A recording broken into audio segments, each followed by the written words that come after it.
আসসালামু আলাইকুম ওয়া রাহমাতুল্লাহি ওয়া বারাকাতুহু। আল্লাহ রসুলের এই মাসেই জন্ম এবং মৃত্যু দুটাই কিন্তু সম্পাদিত হয়েছিল, জন্ম এবং মৃত্যু দুটাই সম্পাদিত হয়েছিল। এই দুটা সম্পর্কে ইসলাম যতখানি তথ্য পেশ করেছেন ততগুলো তথ্য তো পেশ করা স্বল্প সময় সম্ভব নয়। যে সময় বিশ্বনবী মুহাম্মদুর রাসূলুল্লাহ সাল্লাল্লাহু আলাইহি ওয়াসাল্লাম আগমন করেছিলেন, পুরা বিশ্বে তখন জাহিলিয়াত চলতেছিল। কি চলতেছিল জোরে বলুন?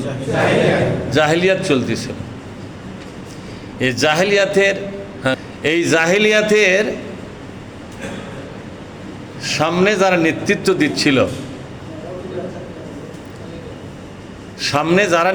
দিচ্ছিল এরা ছিল সমাজের নেতা।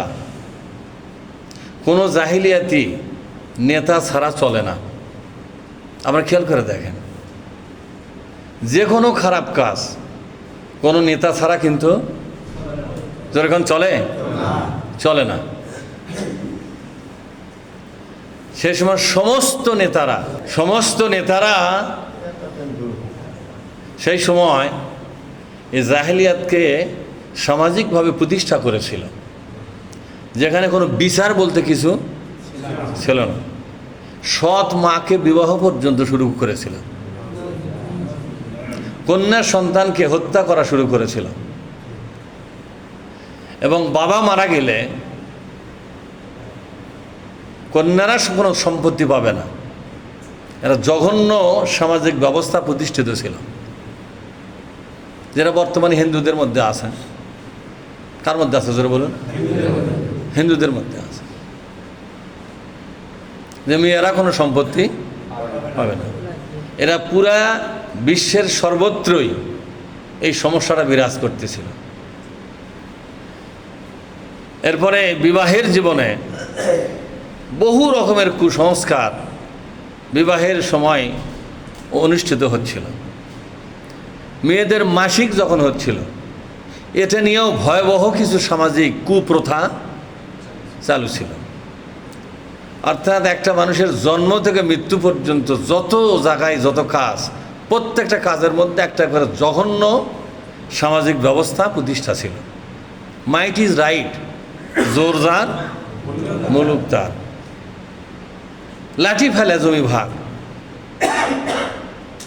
মেয়েদেরকে ভোগের সামগ্রী মনে করা হতো, তাদেরকে মূল্যই দেওয়া হতো না। যৌতুক প্রথা ছিল ব্যাপক। এই যৌতুক প্রথা কিন্তু জাহিলিয়াতের সমাজের একটা অংশ। লক্ষ লক্ষ টাকা ছাড়া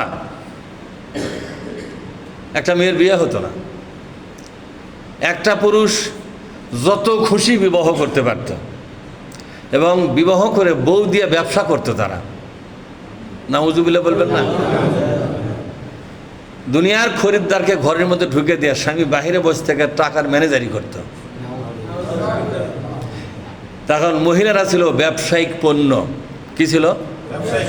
আমি নিজেও আনন্দ করব, দুনিয়ার মানুষ আনন্দ করবে, আমাকে টাকা দেবে, এ হলেই আমার সংসার চলবে।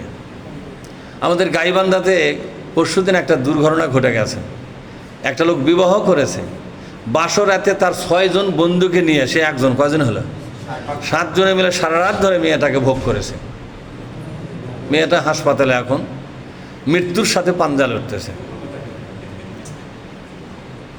এটাও বাংলাদেশের বর্তমান অবস্থা। অর্থাৎ এই বাংলাদেশটাকে পুরোপুরি জাহেলিয়াতের সমাজে পরিণত করার জন্য এই দেশের একদল সমাজের নেতা, রাষ্ট্রের নেতারা উঠে পড়ে লেগেছে। কথা কি বুঝতে পারছেন? সেই সময় নেতারা জাহিলিয়াত তৈরি করেছিল। আর জাহিলিয়াত মানে অন্ধকার। অন্ধকার সমাজ ব্যবস্থা করলে অন্ধকারের মধ্যে অনেক কিছুই হাতিয়ে নেওয়া যায়, যায় কিনা জোরে কোন? এই কাজটা তারা করেছে। সম্মানিত ভাইয়েরা, এটা হলো সেই সময়, তখন গোটা দুনিয়ার সমস্ত নির্যাতিত, নিপীড়িত, বিচার বঞ্চিত মানুষেরা, অধিকার বঞ্চিত মানুষেরা, তারা মানসিকভাবে মনের দিক থেকে আল্লাহর কাছে, মালিকের কাছে কথা বলতো। এই কথাটা কোরআনের বহু জায়গায় আল্লাহ দিয়েছেন যে আল্লাহ আমাদেরকে এই পৃথিবী থেকে তুমি বের করে দাও, আমরা এই পৃথিবীতে আর থাকতে চাই না। এটা বাস উপযোগী আর পৃথিবী নাই।